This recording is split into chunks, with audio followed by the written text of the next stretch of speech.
आज हम पढ़ने जा रहे हैं osmotic pressure. It is fourth colligative property. Colligative property जानते हो ना? Colligative property means properties of solutions which are depend on the quantity of solute particles की क्वांटिटी यानी कि उसके अमाउंट पर डिपेंड करने वाली जितने भी प्रॉपर्टीज है they are called colligative property. और ये जो कोलिगेटिव प्रॉपर्टीज होती है these are not depend on the nature or composition of substance. It is depend only on number of particles of solute present in solutions. Clear? तो osmotic pressure it is colligative property.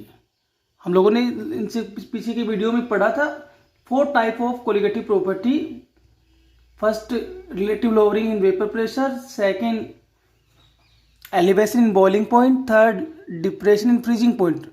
और वो हम लोगों ने पहले ही पढ़ लिया है। आज हम fourth colligative property osmotic pressure को पढ़ने वाले हैं। ऑस्मोटिक प्रेशर को पढ़ने से पहले हम लोग एक छोटी सी जानकारी जरूर जुटाएंगे जिसको कहते हैं ऑस्मोसिस। ऑस्मोसिस क्या होता है इसकी जानकारी होना बहुत ज़रूरी है, तभी तो आगे का टॉपिक समझ में आएगा। ऑस्मोसिस को समझना है तो एक्सपेरिमेंटली अपन बात करते हैं। देखिए ध्यान से, एक कंटेनर है,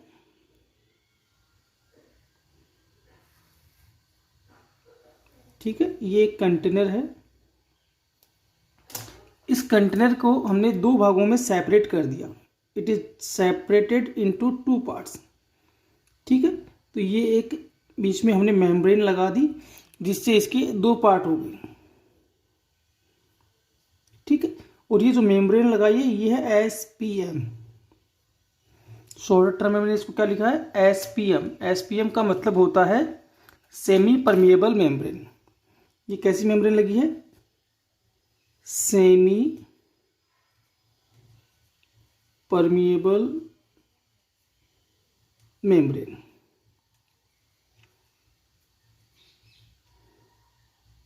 ठीक है। तो हमने क्या लिया? एक कंटेनर लिया, इसको हमने सेमी परमिएबल मेम्ब्रेन की हेल्प से 2 पार्ट्स में डिवाइड कर दिया, 2 कंटेनर इसके बना लिया। अब देखिए इसमें हमने इस कंटेनर में हमने एक सॉल्यूशन फिल कर दिया, सॉल्यूशन 1, और इस कंटेनर में एक दूसरा सॉल्यूशन फिल कर दिया, सॉल्यूशन 2। क्लियर हो गई बात? तो इन दोनों कंटेनर में क्या है? सॉल्यूशन भर रखा है।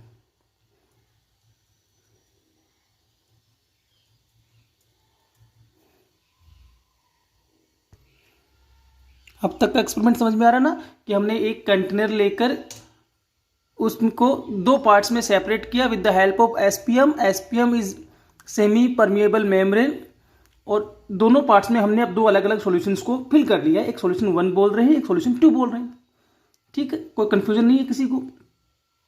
ये जो सॉल्यूशन 1 है ये है, इसकी कंसंट्रेशन कम है, लोअर कंसंट्रेशन, ठीक है। और सॉल्यूशन 2 जो है इसका कंसेंट्रेशन इसके कंपैरिजन में, किसके कंपैरिजन में? सॉल्यूशन 1 के कंपैरिजन में हाई है। इसका मतलब हमने जो 2 सॉल्यूशंस लिए इन दोनों की कंसेंट्रेशन में डिफरेंस है। ये दोनों की जो कंसेंट्रेशन है ये सिमिलर नहीं है।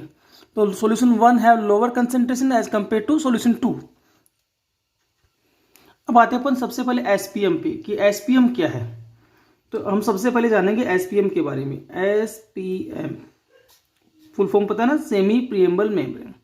ये जो SPM होती है एक सेलेक्टिव मेम्ब्रेन होती है। सेलेक्टिव मेम्ब्रेन क्यों कह रहा है उसका कारण है, देखिए ये सेलेक्टिव मेम्ब्रेन है। सेलेक्टिव क्यों है? क्योंकि ये अलाउ करती है, allow only flow of solvent particles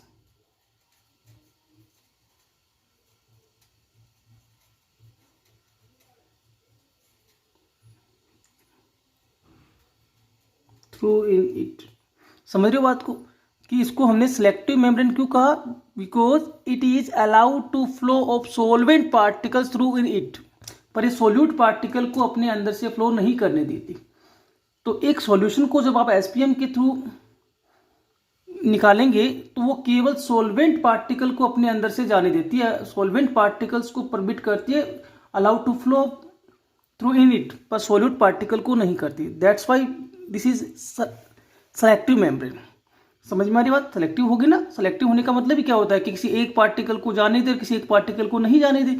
तो एसपीएम जो होती है वो सेलेक्टिव मेम्ब्रेन होती है, और ये सॉल्वेंट पार्टिकल्स को अपने अंदर से जाने की परमिशन ग्रांट करती है, बट अदर पार्टिकल्स जो सॉल्यूट पार्टिकल्स है उनको अपने अंदर से निकलने की परमिशन ग्रांट नहीं करती है। ठीक है, तो दिस इज एसपीएम। तो एसपीएम क्लियर होगी। एसपीएम एक सेलेक्टिव मेम्ब्रेन है जो अपने अंदर से सॉल्वेंट पार्टिकल्स को ही निकलने की परमिशन ग्रांट करती है, सॉल्यूट पार्टिकल्स को अपने अंदर से निकलने की परमिशन ग्रांट नहीं करती है। क्लियर होगी बात? अब थोड़ा सा पीछे चलते हैं। एसपीएम तो हो गया, अब अपन थोड़ा सा पीछे चलते हैं और एक जानकारी और याद करते हैं। देखिए एक जानकारी थी अपने पास कि एक कंडीशन है प्योर। अगर कोई लिक्विड प्योर है और उस एक है सॉल्यूशन, दोनों में क्या डिफरेंस है? प्योर लिक्विड में तो एक ही लिक्विड है, जबकि सॉल्यूशन में दो या उससे ज्यादा सब्सटेंसेस हो सकते हैं, 2 और मोर देन 2 सब्सटेंस।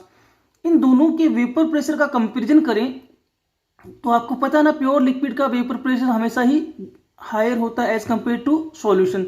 ये क्या है? Vapour pressure. ये तो पहले से पढ़ा हुआ हमारा, है ना। जैसे ही आप कोई भी सोल्यूट डिजोल्व करेंगे प्योर लिक्विड में तो उसके वेपर प्रेशर में डिक्रीजमेंट होता है, that is called lowering in vapour pressure. तो ये तो हमने पढ़ रखा है। तो प्योर लिक्विड का वेपर प्रेशर हमेशा ही सॉल्यूशन के कंपैरिजन में ज्यादा होता है, इसमें तो कोई डाउट नहीं है किसी को। तो ये तो क्लियर होगी बात कि प्योर कंडीशंस का वेपर प्रेशर हमेशा ही सॉल्यूशंस के कंपैरिजन में ज्यादा होता है। पर आप मुझे एक बात बताइए, सॉल्यूशन का वेपर प्रेशर कम क्यों हो रहा है? कोई बता सकता है सॉल्यूशन का वेपर प्रेशर कम क्यों हो रहा है? क्योंकि as we added amount of solute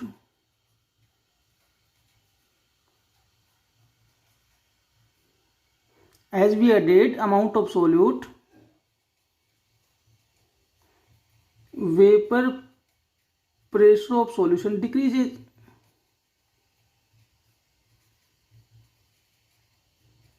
यही तो हो रहा है कि जैसे जैसे हम सॉल्यूट को डिजोल्व कर रहे हैं वैसे वैसे वेपर प्रेशर में कमी आ रही है। इसका मतलब तो यही हुआ कि जो लोअरिंग इन वेपर प्रेशर है, जो डिक्रीजमेंट है, वो सोल्यूट अमाउंट के डायरेक्टली प्रोपोर्शनल है, क्योंकि जैसे जैसे आप सोल्यूट अमाउंट बढ़ाते जाएंगे वैसे वैसे वेपर प्रेशर में और ज़्यादा कमी आती जाएगी। तो यहाँ तो कोई कन्फ्यूजन नहीं है, ये तो बात समझ में आ गई ना कि as we added amount of solute, तो हमने जैसे ही सोल्यूट अमाउंट को एडेड किया वेपर प्रेशर में क्या हो गया? डिक्रीजमेंट हो गया। और ये वेपर प्रेशर में डिक्रीजमेंट कितना होगा ये अमाउंट ऑफ सोल्यूट पे डिपेंड करेगा। इसका मतलब तो ये हो रहा है डेल पी क्या था याद है ना? लोअरिंग इन वेपर प्रेशर, कमी जो हो रही है वेपर प्रेशर में उसको हमने डेल पी से लिखा है, और वो डेल पी प्रोपोर्शनल डायरेक्टली किसके? Concentration of solute, amount of solute.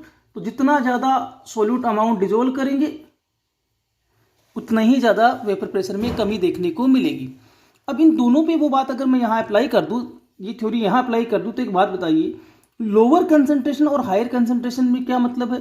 तो कंसंट्रेशन होती है वो अमाउंट ऑफ सोल्यूट को इंडिकेट करती है, concentration indicate the amount of solute. अब ये कह रहा है लोअर कंसंट्रेशन, इसका मतलब इसके अंदर क्या है? लेस अमाउंट ऑफ सोल्यूट, और इसमें इसका मतलब हाई अमाउंट ऑफ सोल्यूट। इसके आपस में कंपैरिजन हो रहा है ना, हाई अमाउंट ऑफ सोल्यूट। तो इन दोनों को अगर स्टडी करें तो हम क्या देख पा रहे हैं कि इसमें सॉल्यूशन 1 में सोल्यूट का अमाउंट कम है, जबकि सॉल्यूशन 2 में सोल्यूट का अमाउंट ज्यादा है, तभी तो उसकी कंसंट्रेशन क्या लिखी हमने? हाई लिखी है। कोई कंफ्यूजन नहीं है। तो ये तो है लेस अमाउंट कंटेन कर रखा है, इसने हाई अमाउंट कंटेन कर रखा है। और अभी आपने क्या कहा? जितनी ज्यादा अमाउंट ऑफ सोल्यूट होगा उतना ही वेपर प्रेशर कम हो जाएगा। तो इन दोनों के में देखो, यहां भी आपने सोल्यूट मिलाया है, वेपर प्रेशर यहां भी कम हुआ है as compare to pure state, और यहां भी मिला रहे हो तो यहां भी कम हो रहा है। पर कम ज्यादा किस में हो रहा है? यहां। कारण यहां ज्यादा कमी क्यों है बताओ भी? सॉल्यूशन 2 में वेपर प्रेशर ज्यादा डिक्रीज क्यों हो रहा है? उसका रीजन समझ में आ रहा है? क्योंकि उसमें सोल्यूट अमाउंट, सोल्यूट कंसंट्रेशन ज्यादा है, और जितना ज्यादा सोल्यूट आप डिजोल्व करेंगे वेपर प्रेशर में उतनी ही ज्यादा कमी होगी। तो इन दोनों को कंपेयर करें तो किसका वेपर प्रेशर लो है? तो आप कहें सर सॉल्यूशन 2 का लो वेपर प्रेशर लो है, क्यों? क्योंकि उसमें अमाउंट ऑफ सॉल्यूट ज़्यादा है। तो अगर मैं ये कहूँ तो कोई दिक्कत नहीं है ना। इसका वेपर प्रेशर क्या है? लोअर वेपर प्रेशर, लो वेपर प्रेशर, और एज कंपेयर सॉल्यूशन 2 इसका वेपर प्रेशर हाई है, हाई वेपर प्रेशर। कोई कंफ्यूजन किसी को नहीं होगा शायद। तो ये तो क्लियर हो गया कि सॉल्यूशन 1 और सॉल्यूशन 2 में अमाउंट ऑफ सॉल्यूट का डिफरेंस है, इसलिए जिस सॉल्यूशन में अमाउंट ऑफ सॉल्यूट ज़्यादा डिजोल्व होगा वहाँ वेपर प्रेशर में कमी, वेपर प्रेशर में डिक्रीजमेंट ज़्यादा हो रहा है, और वेपर प्रेशर ज़्यादा डिक्रीज हो गया, इसलिए उसका वेपर प्रेशर लो हो रहा है। और जहाँ अमाउंट ऑफ सॉल्यूट कम है वहाँ वेपर प्रेशर हाई है। तो ये हाई वेपर प्रेशर कंटेन कर रखा है, इसने लो वेपर प्रेशर कंटेन कर रखा है, और इसी कारण से सॉल्वेंट पार्टिकल्स जो होते हैं वो इस डायरेक्शंस में फ्लो करेंगे, high pressure to low pressure. ये जो फ्लो हो रहा है किसका? सॉल्वेंट पार्टिकल्स का, flow of solvent particles from high vapour pressure to low vapour pressure, इसी को कहते हैं ऑस्मोसिस। तो ऑस्मोसिस क्या है ये क्लियर हो रही है शायद अब आपको। ऑस्मोसिस वो प्रोसेस है, ऑस्मोसिस वो प्रक्रिया है जिसमें सॉल्वेंट पार्टिकल्स फ्लो करते हैं from low concentrated solution to high concentrated solution. देखो लोअर टू हाई कर रहे हैं, नॉर्मली हम लोगों ने भी पढ़ रखा है हाई टू लो होना चाहिए, पर ऐसा यहाँ नहीं है। उसका रीजन समझ में आ गया, क्योंकि लो कंसंट्रेटेड जो होता है उसका वेपर प्रेशर हाई होता है और हाई कंसंट्रेटेड का वेपर प्रेशर लो होता है, इसलिए फ्लो यहाँ वेपर प्रेशर के अकॉर्डिंग हो रहा है। तो अगर मैं इसको डेफिनेशन में कन्वर्ट करूँ तो आपने क्या देखा? देखिए क्या देखा आपने? फ्लो देखा है किसका? सॉल्वेंट पार्टिकल्स का। तो the flow of solvent particles, the flow of solvent particles किस डायरेक्शन में हो रहा है? From low concentrated to high concentrated. The flow of solvent particles from low concentrated to high concentrated solution, high concentrated solution, यही हो रहा है ना? किसके through? Through SPM is called osmosis. Easy definition है, the flow of solvent particles from low concentrated to high concentrated solution through SPM is called osmosis. अब इसी को अपने को एक बार फिर समझना है, देखो ध्यान से। अगर मैं कंडीशंस बदल दूं, इस बार मैं करता हूं कि फिर से वही एक कंटेनर लेंगे, ज़्यादा समझने की ज़रूरत नहीं है, ज़्यादा समय भी नहीं लगेगा, और इसको फिर से किससे सेपरेट कर दें? SPM लगाकर इसको सेपरेट कर देते हैं। ठीक है, ये SPM लगा दी हमने, SPM लगा दिया। अब यहाँ हमने किया क्या, वो ध्यान से देखिए। यहाँ हमने प्योर सॉल्वेंट या लिक्विड बोल दूं एक ही बात है, एक प्योर लिक्विड भर रखा है, और इस डायरेक्शन में हमने एक सॉल्यूशन भर रखा है। ठीक है, तो एक कंटेनर को हमने SPM की हेल्प से दो भागों में डिवाइड कर लिया। एक पार्ट में pure liquid, pure solvent fill कर दिया, और एक पार्ट में सॉल्यूशन फिल कर दिया।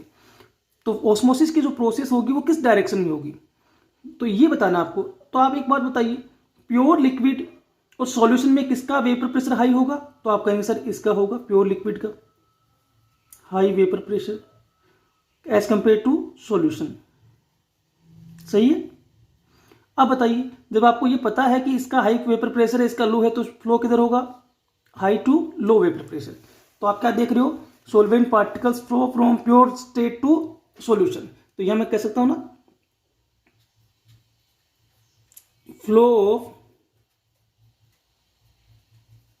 solvent particles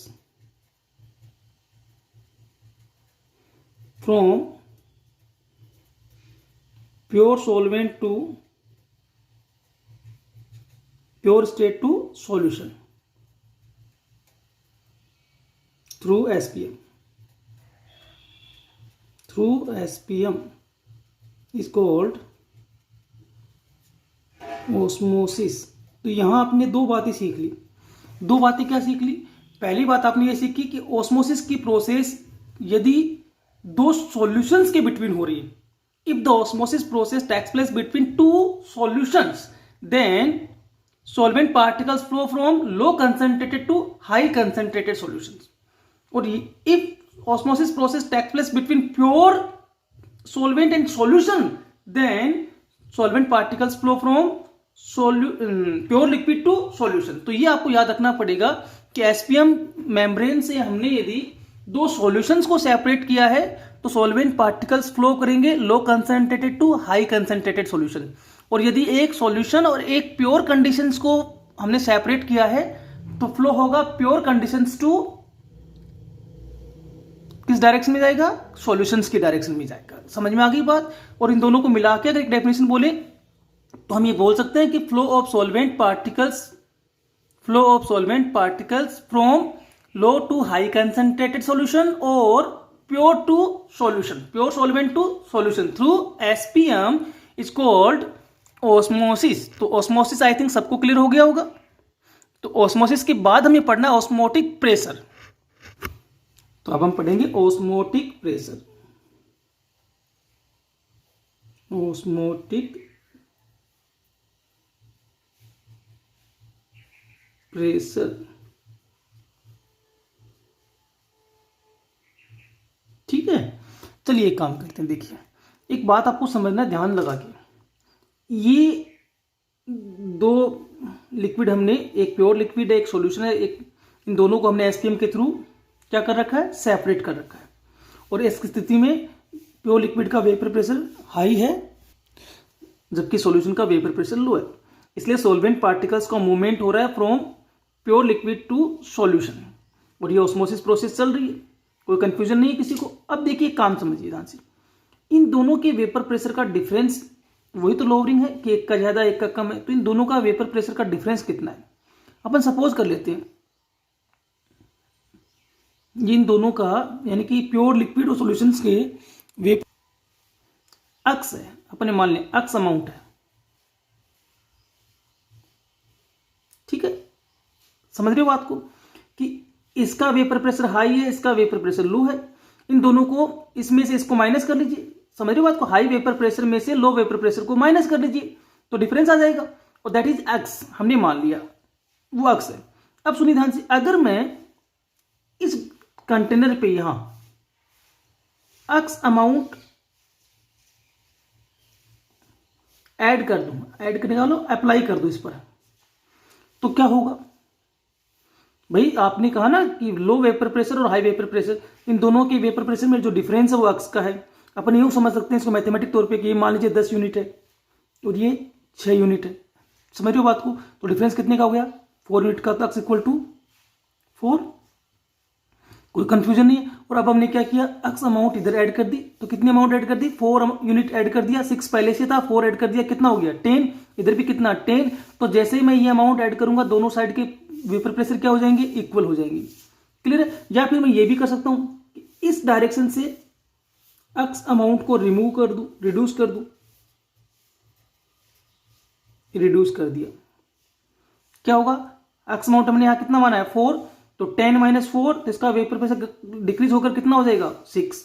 इधर कितना है 6. दोनों डायरेक्शन क्या हो गई, इक्वल वेपर प्रेशर में हो गई. कहने का मतलब ये है कि हमने क्या किया, हमने या तो लोअर वेपर प्रेशर डायरेक्शन में एक अमाउंट एक्स को ऐड किया है या हायर वेपर प्रेशर डायरेक्शन से एक्स अमाउंट को रिड्यूस किया. पर ऐसा करने से दोनों साइड का वेपर प्रेशर क्या हो जाना चाहिए, इक्वल हो जाना चाहिए. जैसे ही दोनों डायरेक्शंस का वेपर प्रेशर इक्वल होगा तो क्या ऑस्मोसिस की प्रोसेस हो पाएगी, क्या फ्लो हो पाएगा सॉल्वेंट पार्टिकल्स का. सॉल्वेंट पार्टिकल का फ्लो किस डायरेक्शन में हो रहा है, high vapour pressure to low vapour pressure. अब दोनों डायरेक्शंस के वेपर प्रेशर जब इक्वल हो जाएंगे तो फ्लो नहीं हो पाएगा, फ्लो स्टॉप्ड, यानी कि ऑस्मोसिस की प्रोसेस रुक जाती है. ऑस्मोसिस की प्रोसेस रुक जाती है. ऑस्मोसिस की प्रोसेस को स्टॉप करने के लिए जो रिक्वायर्ड अमाउंट ऑफ प्रेशर है that is called osmotic pressure. और वो हमने यहां कितना बताया, एक्स. समझ में आ रही बात. तो मेरे कहने का मतलब ये है कि एक कंटेनर को आपने दो पार्ट्स में डिवाइड कर रखा है जिसमें एक साइड में हाई वेपर प्रेशर है, एक साइड में लो वेपर प्रेशर है. हमने क्या किया, हमने एक्सटर्नली लो वेपर प्रेशर की डायरेक्शन में तो एक अमाउंट ऐड करनी है या फिर हाई वेपर प्रेशर की डायरेक्शन से एक अमाउंट डिक्रीज करनी है. पर वो अमाउंट कितनी होनी चाहिए, वो अमाउंट इतनी होनी चाहिए कि दोनों डायरेक्शंस का वेपर प्रेशर इक्वल हो जाए. That amount of pressure is called osmotic pressure and that is responsible for stopping osmosis process. तो मैं ये कह सकता हूं कि the external amount of pressure, the external amount of pressure which is required to prevent osmosis process is called osmotic pressure. समझ में आ रही बात? ऑस्मोटिक प्रेशर की वो अमाउंट है जिसे अप्लाई करने पर ऑस्मोसिस की प्रोसेस रुक जाएगी, स्टॉप हो जाएगी, है ना? क्लियर होगी बात? तो osmotic pressure is that amount of pressure which is able to stop the osmosis process. और ये याद रखना है कि किस डायरेक्शंस में कैसे लगाना है. अगर आप हाई वेपर प्रेशर्स के डायरेक्शंस में अप्लाई करना चाहते हो तो आपको रिड्यूस करना पड़ेगा, और लो वेपर प्रेशर्स की डायरेक्शंस में इसको ऐड करना पड़ेगा, तभी तो इक्वल होगा. देखो 10 और 6 का यूनिट है, अगर 4 का डिफरेंस अगर वो 4 या माइनस कर दोगे तो ये माइनस होकर 2 हो जाएगा. इक्वल होने का चांसेस ही नहीं है. तो लोअर साइड में जोड़ना पड़ेगा या फिर हायर साइड से कम करना पड़ेगा. इसको अपन यूं भी कह सकते हैं, डेफिनेशन ये भी बना सकते हैं कि ऑस्मोटिक प्रेशर जिसको पाई से इंडिकेट करना है, osmotic pressure is that amount of pressure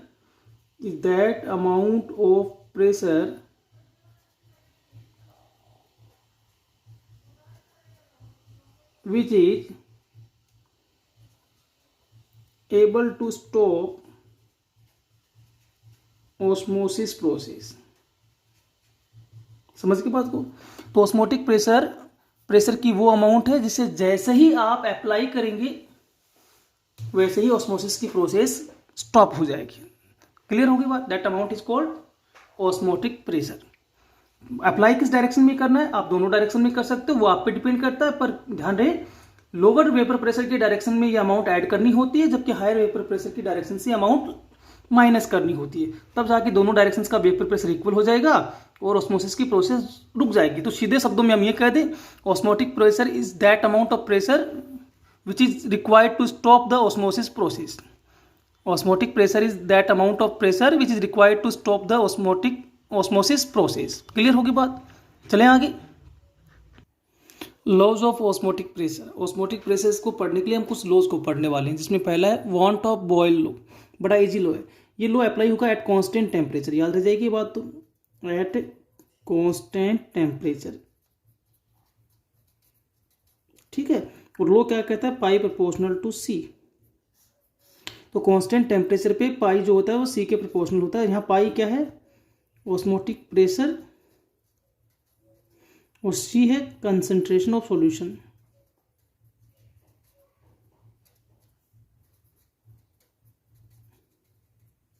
तो बड़ा इजी होगा डेफिनेट बताना. वांट ऑफ बॉयल लॉ क्या है? एक्सप्लेन करने की जरूरत नहीं है. वांट ऑफ बॉयल लॉ क्या होगा? At constant temperature the osmotic pressure of solution is directly proportional to their concentration. This is the van't of Boyle law. Clear होगी बात? वांट ऑफ बॉयल लॉ क्या कह रहा है? Osmotic pressure is directly proportional to concentration of solution. ठीक है, ये पहला लॉ है.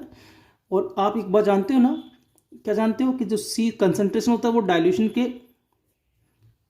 ऑपोजिट होता है ना, इनवर्स होता है. वी वॉल्यूम है ना. वॉल्यूम क्या होता है? जब आप पानी मिलाएंगे, डाइल्यूट करेंगे तो वॉल्यूम क्या होता है? इंक्रीज होता है. ये तो आप जानते ही हो कि अगर आप किसी सॉल्यूशन में वाटर ऐड करेंगे, उसको डाइल्यूट करेंगे तो उसका वॉल्यूम इंक्रीज होगा और कंसंट्रेशन डिक्रीज होगा. तो सी प्रोपोर्शनल टू 1/v. तो फ्रॉम इक्वेशन वन मैं ये भी लिख सकता हूँ कि पाई प्रोपोर्शनल टू 1/v. तो हो सकता है कि वांट ऑफ बॉयल लॉ इस टर्म में भी आपको मिल जाए किताबों में, बुक्स में. क्या मिलेगा? At constant temperature the osmotic pressure of solution is indirectly proportional to या inversely proportional to their volume. तो ये दोनों ही क्या है? वांट ऑफ बॉयल लॉ है. पहला लॉ क्या कह रहा है? ये लॉ एक ही है, उसके दो वर्डिक्ट है. पहला कह रहा है कि at constant temperature osmotic pressure is directly proportional to their concentration, या इसी को उसने क्या कह दिया कि osmotic pressure is inversely proportional to their volume. कोई कंफ्यूजन नहीं. तो दिस इज फर्स्ट लॉ. अब अपन जाएंगे सेकेंड लॉ पर. सेकेंड लॉ है van't Hoff pressure temperature law, easy है। प्रेशर टेम्परेचर लो जो ये कहता है कि pi proportional to T at constant volume. तो पाई और टी प्रेशर और टेम्परेचर दूसरे के क्या है, प्रोपोर्शनल है। ये किसने कहा, वांट ऑफ प्रेशर टेम्परेचर लो ने कहा, कोई कंफ्यूजन नहीं है। पर ये कब है, जब वॉल्यूम कांस्टेंट चलेगा। ठीक है, तो ये इसका डेफिनेशन लिखने की जरूरत नहीं है ना। तो at constant volume, at constant volume osmotic pressure of solution is directly proportional to absolute temperature. तो ये दो लो हो गए। ठीक है, अब अपन एक काम करते हैं, दोनों लो की हेल्प से एक जनरल इक्वेशन निकालते हैं। ठीक है, तो general equation for osmotic pressure, general equation for osmotic pressure. ठीक है, general equation for osmotic pressure. चलिए ये सॉल्व करते हैं अपन, देखो फटाफट। तो देखिए सबसे पहले लो लगाते हैं from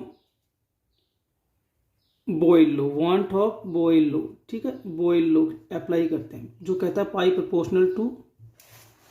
proportional to C. Equation 1 आ गई हमारे पास।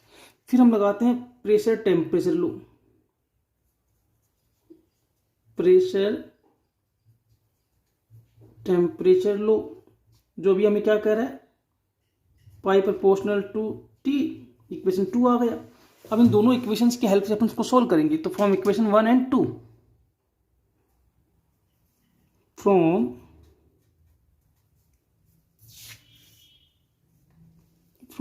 इक्वेशन 1 एंड 2 सोल्व करिए भाई, क्या आएगा। इक्वेशन 1 एंड 2 से क्या आ रहा है, तो दोनों ही प्रोपोर्शनल टर्म है, तो pi proportional to C and T एक साथ लिख दिए। इक्वेशन नंबर 3, प्रोपोर्शनल का साइन हटाना है तो एक कांस्टेंट की रिक्वायरमेंट होगी, तो pi equal to C R T. ये law equation number 4, this is the important equation. ठीक है, अब देखिए यहाँ पाई क्या है, आप बड़ा आराम से बता देंगे। पाई यहाँ ऑस्मोटिक प्रेशर है, ऑस्मोटिक प्रेशर है। सी यहाँ कंसंट्रेशन ऑफ सॉल्यूशन, करेक्ट, वो भी किस में है, मोल पर लीटर में है। आर यहाँ गैस कांस्टेंट है, इसकी वैल्यू गैस कांस्टेंट के इक्वल ही होने वाली है। ये गैस कांस्टेंट की वैल्यू 11th में पढ़ रखी है आप लोगों ने। टी यहाँ टेम्परेचर है, ठीक है, और वो भी किस में, केल्विन में। अब सुनिए ध्यान से, आप लोगों ने अगर पढ़ रखा हो आप जानते भी होंगे कि जो सी है कंसंट्रेशन मोल पर लीटर में, वो कैसे निकलेगी।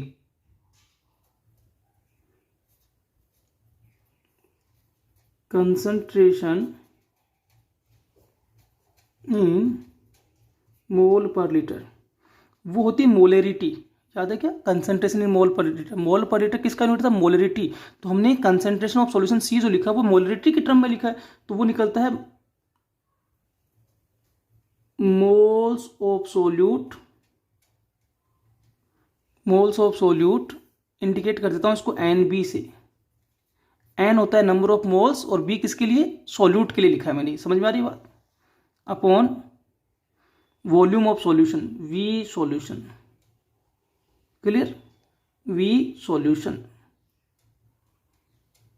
और वो भी किसमें, लीटर में। तो ये होता है कंसंट्रेशन इन मोल पर लीटर, यानी कि मोलरिटी निकालने का term, moles of solute upon V solution. Clear हो गया। ये इक्वेशन 4 में अप्लाई कर देता हूं। फ्रॉम इक्वेशन 4 क्या आ रहा है बताओ। इक्वेशन 4 से आएगा pi equal N B R T upon V. Clear है ना, बोलो भाई। एन बी, सी की जगह क्या आ गया, N B upon V. N B क्या है, moles of solute upon solution का वॉल्यूम, तो N B upon V R T तो पहले से ही है, तो ये हो गया ये, और इसको अगर सही करें तो ये हो गया pi V equal to n B R T. यार बी फॉर सॉल्यूट, भूल जाइए इसको। तो याद आ रहा है कि आपको एक इक्वेशन पढ़ा था हमने, P V equal to N R T, ideal gas equation, P V equal to N R T. लगभग कोई ना, पाई क्या है, प्रेशर है, तो पाई प्रेशर है, तो प्रेशर को हमने पाई से शो किया है, हम पी से भी शो कर सकते हैं। तो पाई की जगह पी लिखे तो वही P V equal to N R T. N यहाँ वहाँ गैस के मोल्स थे, यहाँ एन मोल्स ऑफ सॉल्यूट है। तो ये इक्वेशन आ गई 5 नंबर, इंपॉर्टेंट इक्वेशन है दोनों। तो ये आइडियल गैस इक्वेशन आ गई, पीवी इक्वल टू एनआरटी, बस वही है, pi V equal to NRT. पाई यहाँ इंडिकेशन है किसका, ऑस्मोटिक प्रेशर का। आप चाहो तो इसको पी से भी लिख सकते हो, क्या बड़ी बात है। तो क्या इक्वेशन है, PV equal to NRT. Ideal gas equation पे पहुंच गए हम लोग। अब हम क्या करने वाले हैं, फाइनली जनरल इक्वेशन तो आ गई हमारे पास। अब हम करने वाले हैं एक काम जो हमने बार बार किया है, determination of molar mass of solute with the help of colligative property. तो calculation of molar mass of solute, याद रखना मैंने बी यहां इंडिकेट किया सोल्यूट को, अगर आप चाहो तो एन सोल्यूट लिख दो। तो calculation of molar mass of solute by osmotic pressure, pi लिख दो ना, कोई कंफ्यूजन नहीं, बाई ऑस्मोटिक प्रेशर, ठीक है। तो सबसे पहले देखिए जनरल इक्वेशन लिखता हूं इसका, जनरल इक्वेशन की हेल्प से सोल्व करेंगे। तो जनरल इक्वेशन लिख देता हूं इसका, general equation of osmotic pressure, ठीक है, वो है pi V equal to NBRT, equation number 1, ठीक है, कोई कंफ्यूजन नहीं है। अब मुझे एक बात बताइए, NB निकालना हो तो क्या करेंगे, आप यहाँ जानते हो, NB इक्वल टू, तो N नंबर ऑफ मोल्स है, और मोल्स निकालने का एक फॉर्मूला होता है कि moles is equal to molar mass upon given mass upon molar mass. किसी भी सब्सटेंस के नंबर ऑफ मोल्स निकालने हो तो क्या करें, given amount of substance divide by molar mass of substance, यही करना होता है। तो NB equal to WB upon MB, जहां WB क्या है, WB is the weight of B या amount of B which is given in question, and MB is the molar mass of B। Clear होगी बात। तो NB निकालने का ये तरीका होता है। तो इक्वेशन 1 से निकालिए, तो फ्रॉम इक्वेशन 1 क्या आएगा, from equation 1 pi V equal to WB upon MB into RT। कोई कंफ्यूजन किसी को नहीं है शायद। अब बताइए पाई क्या है, ऑस्मोटिक प्रेशर है, V यहाँ पे वॉल्यूम ऑफ सॉल्यूशन है, WB यहाँ पे अमाउंट ऑफ सॉल्यूट है, MB यहाँ पे मोलर मास ऑफ सॉल्यूट है, R यहाँ गैस कांस्टेंट है, T यहाँ टेम्परेचर है। अब देखिए हमें निकालना क्या है, हमें तो MB निकालना है। तो MB निकालना हो तो क्या करें, सोल्व करें इसको। MB जो मोलर मास ऑफ सॉल्यूट है वो इक्वल आएगा किसके, WB अपॉन पाई वी, और ऊपर क्या है RT। This is the final formula जिसकी हेल्प से हम लोग क्या निकाल सकते हैं, मोलर मास निकाल सकते हैं। आई थिंक किसी को कंफ्यूजन नहीं है इसमें। तो MB equal to WB RT upon pi V, इसको तो हमने क्या किया, एक्सचेंज ही तो किया है ना, इस डायरेक्शन से डायरेक्शन में चेंज ही तो किया है। तो ये है determination of molar mass of solute with the help of osmotic pressure. कौन से इक्वेशन से, इक्वेशन 3 से, MB equal to WB RT upon pi V. MB क्या है, molar mass of solute B, WB given amount of solute B, R gas constant, T temperature, pi osmotic pressure, V volume. तो ये हो गया हमारा एक topic, osmotic pressure and determination of molar mass of solute with the help of osmotic pressure. Thank you.